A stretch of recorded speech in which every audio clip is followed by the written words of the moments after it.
Hello, true believers. You are listening to Hello, Cupcake, It's Me, a podcast with your host, Michael Peterson. Excelsior!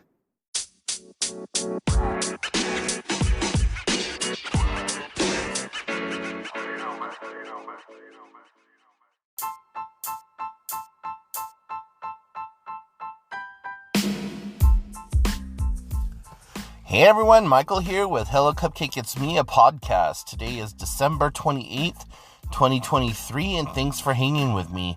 If you haven't done so already, hit like and subscribe, then go and check out the YouTube channel, youtube.com/Hello Cupcake, It's Me, and then give hellocupcakeitsme.com some love. Follow me on all the socials, and check out the links down below. So, if you are any kind of nerd, geek, or otherwise fanboy or girl, or fan person, then you will realize that today would have been Stan Lee's birthday. And Stan Lee is the founder of Marvel and brought us amazing characters like Wolverine, Storm, Professor Xavier, Magneto, the Incredible Hulk, Iron Man, and all of them. So, big shout out and love and respects to Stan the Man Lee. And, man, he was one of the biggest influences in my life. Because, my anti-drug was comic books and superheroes and just watching everything I could and learning everything I could about the X-Men and the Marvel universe, and then getting exposed to the DC universe and everything else, and just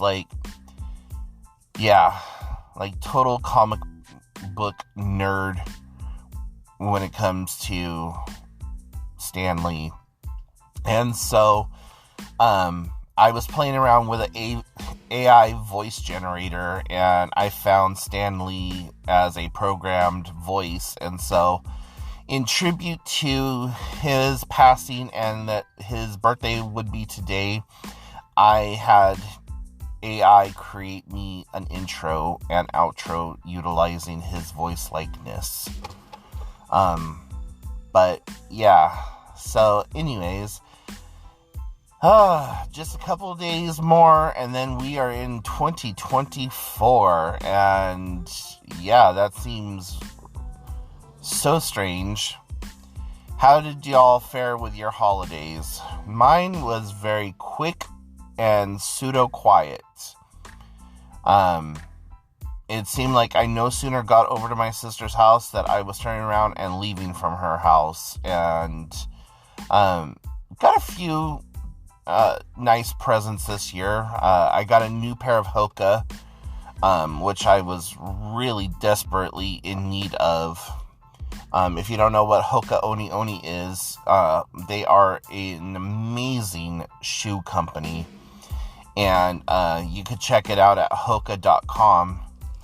I'm in no way affiliated or sponsored by or whatever, but trust when I say if I could get an affiliation or a sponsorship by them and get shoes on the regular, I would be one happy person. But that's neither here nor there.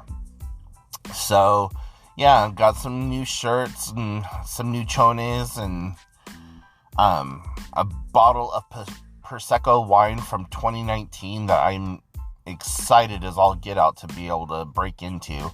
I think that's going to be my New Year's bottle of wine. So, what do you guys have planned? I have a few things that I have that I could do. I don't know if I'm going to do any of them.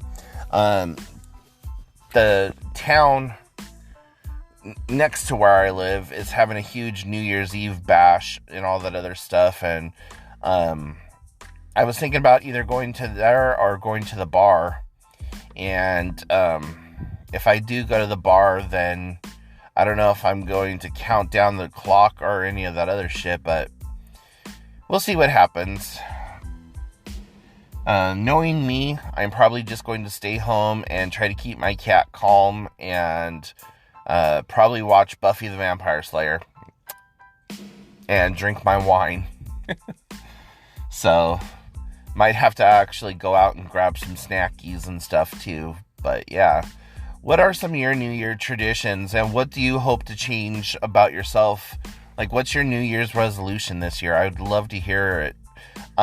So far, my New Year's resolution is to get my book completely done by March and have all of the edits and stuff done by July, and then have all of the reviews done by November, and then have everything finalized and ready for print by February, and doing the launch March 10th, and then doing the party, or the book launch party, March 15th.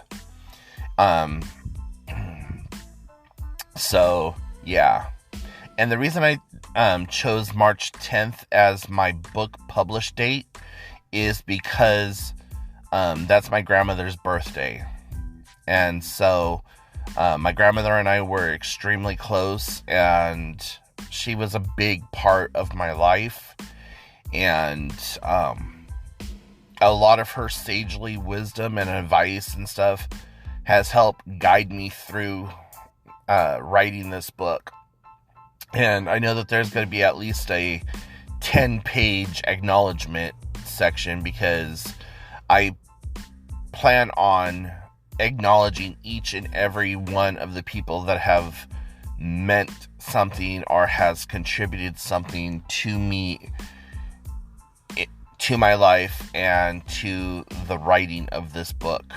And so that's going to be the hardest part, the most emotional part for me. So, but yeah, and then March 15th is a Saturday, and I'm planning on having the launch party that day, and then also having like a birthday celebration mixed in with it also, because my birthday is actually March 16th, but that's a Sunday, and most people don't want to, get together and party on a Sunday, having to get up and go to work or the next day, or having to get the kids off to school or whatever else. So I figured, you know what, Saturday would be a great day to do a birthday party and a book launch party.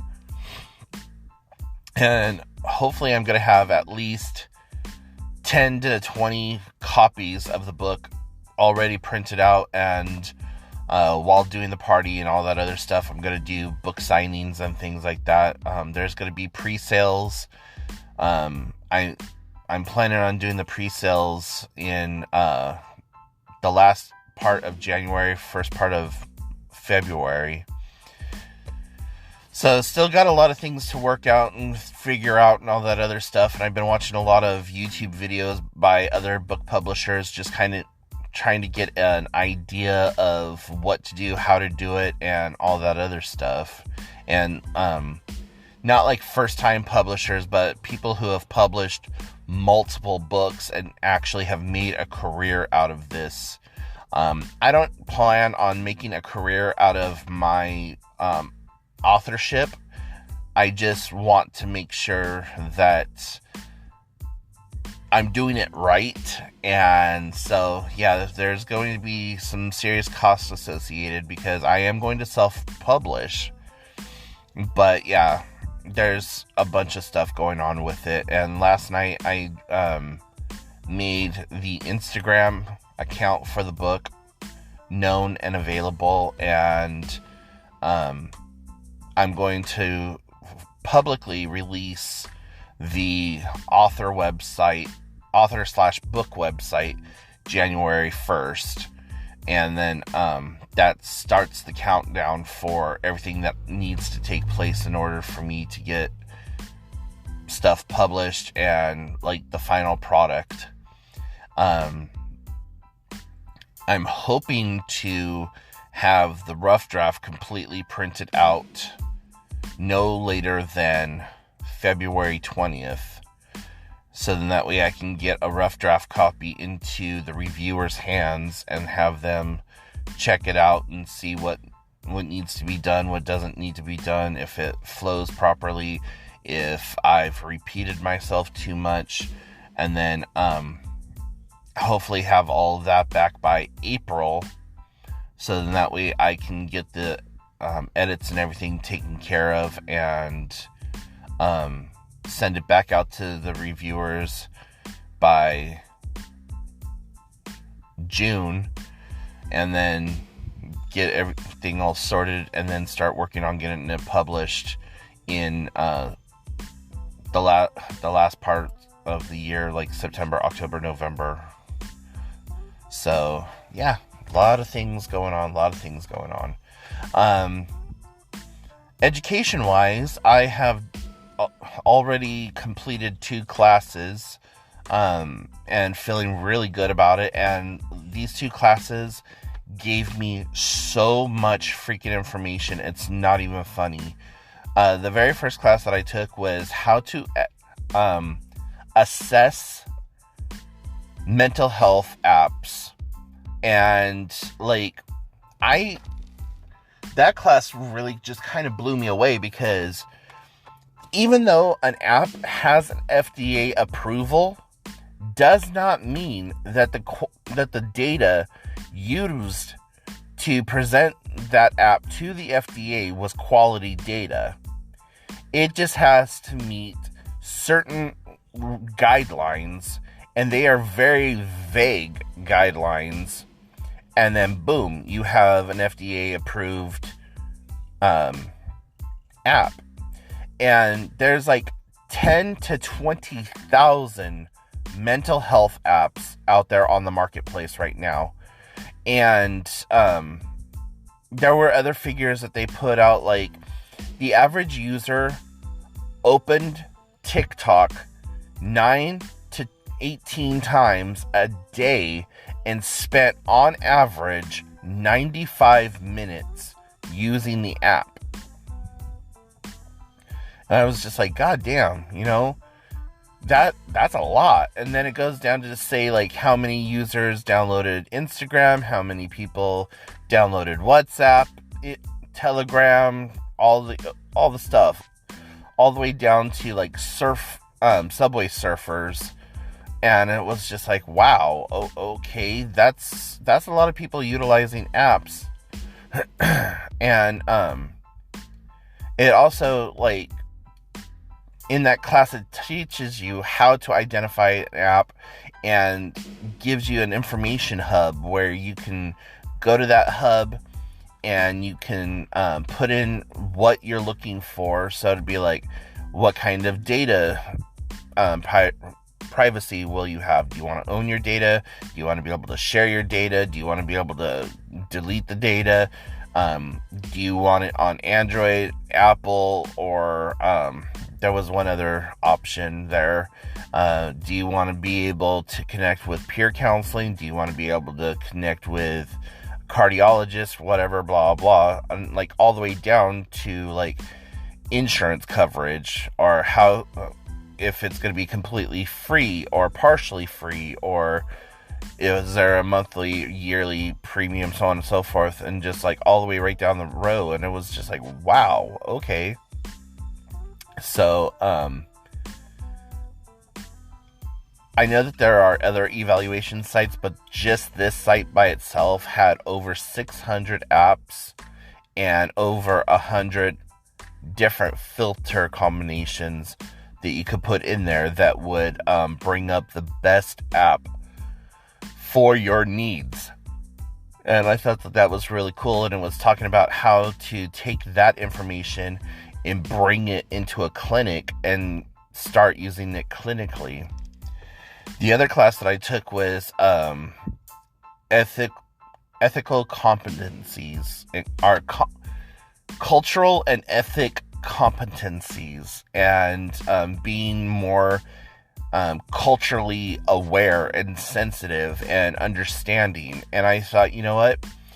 In the era that this world is in right now, you have so many different people from so many different walks of lives and whatever, that you cannot go and teach or be a therapist or a provider to somebody who doesn't share the same cultural identities as what you personally do. And it was also about how to separate your own personal biases and prejudice and like focus on the client or the person asking for help or whatever terminology you want to use.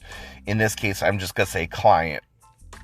And I started thinking about it. I was like, well, yeah, a white person, a Caucasian person sitting down in front of an Asian American or somebody of Asian descent would not know the cultural significances, the cultural traumas, the cultural dynamics needed to speak to that person. And so that person might then have a distrust of the medical system, like get scared and not want to come back, or thinking that you are being too aggressive or like talking down to them or whatever else. And you're always, no matter how culturally aware you are always going to step on somebody's toes. But if done so in such a way that like you realize, oh shit, I just stepped on your toes, I am so sorry, and then allowing the person to educate you and humbling yourself and allowing that education to take place, that is like big, and that establishes trust, that establishes communication. And not only does it do trust and communication, but then it also builds your personal knowledge and your personal understanding of that culture or that subculture and how to better utilize that down the road. And that was like a really big eye-opener. Like one of the questions that the teacher posed to the classroom is, where do you think that your cultural how did he put it? It's like, where do you think that your cultural intelligence lies? And by intelligence, it just means like, how well do you know other cultures? And a lot of people are like, 6 or 7 or whatever. And I was really honest. I was like, I would have to say 5. And it was a scale of like 1 to 10. And they're like, well, okay, you said 5. Why did you say 5? That's very middle of the road. And I said, I have a working idea of the different cultures of the world and their cultural beliefs and what have you. I said, and the reason I chose the word idea is because I am not fully educated in the traditions of the Orient household. I am not educated in the traditions of the South African households. I'm not educated in a Muslim household setting, and as somebody who may be a provider one day, I would like to have at least a working idea of it.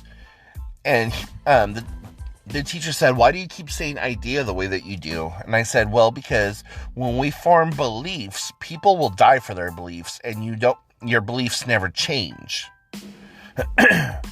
If you have opinions or ideas, those are subject to change because we now are introduced new input, and we incorporate that input into our day-to-day being and working.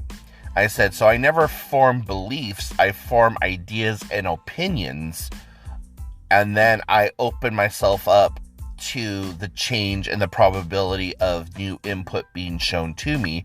That way I do not utilize cultural biases, or that I don't have those predetermined prejudices or whatever else. And so the instructor was like really receptive to that and was like, wow, okay, I've never heard it put that way, but I like that. You form ideas, not beliefs. I said, yes, even my core quote unquote beliefs are still idealistic because they can and will change based on how I grow and learn as a person. So what I quote unquote believe today may not be what I believe tomorrow, because within the span of the 24 hours, new light could have come to my attention, and there we are. So anyways, it was really good to see like some of the steps that I can take to better understand people and their cultures and their societies, and go from there. So I think I'm going to take a few more classes on cultural diversity and how to really work that into talking to other people.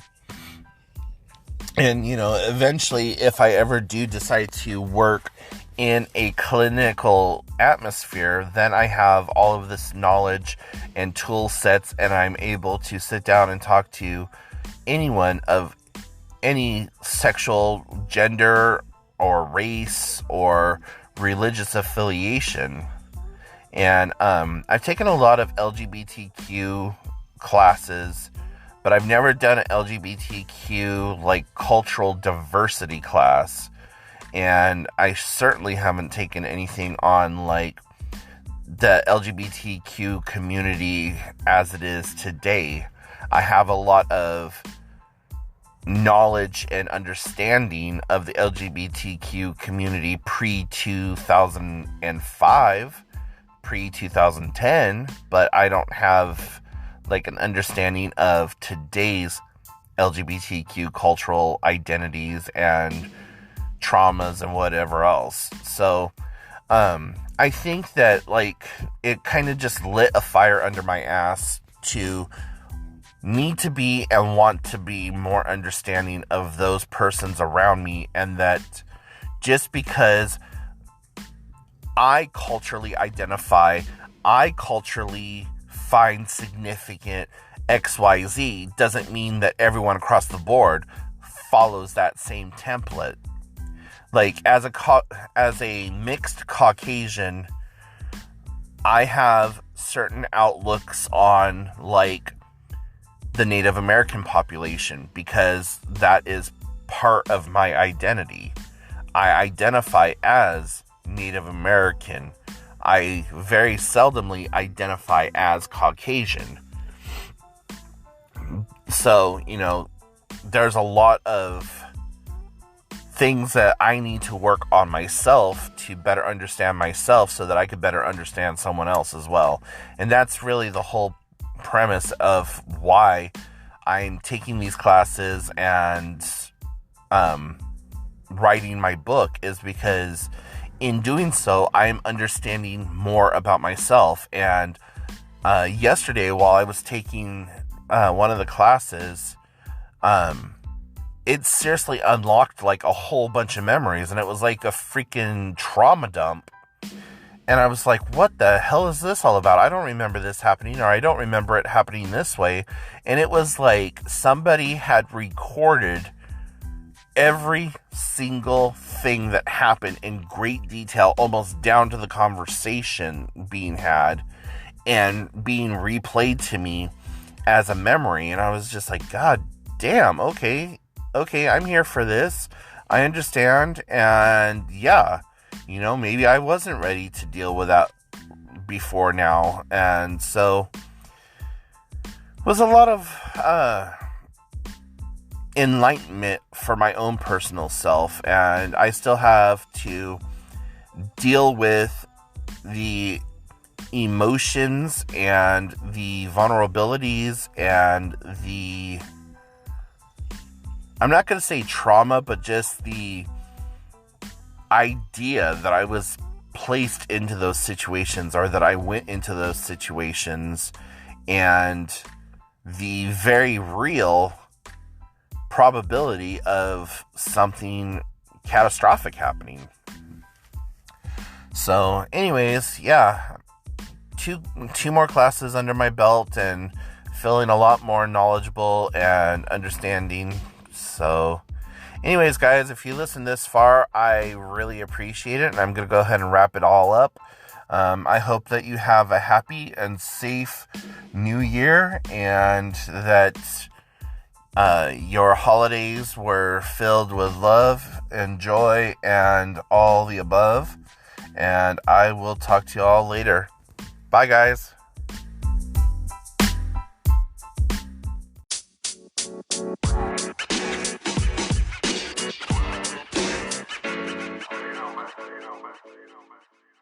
You have been listening to Hello, Cupcake, It's Me, a podcast with your host, Michael Peterson.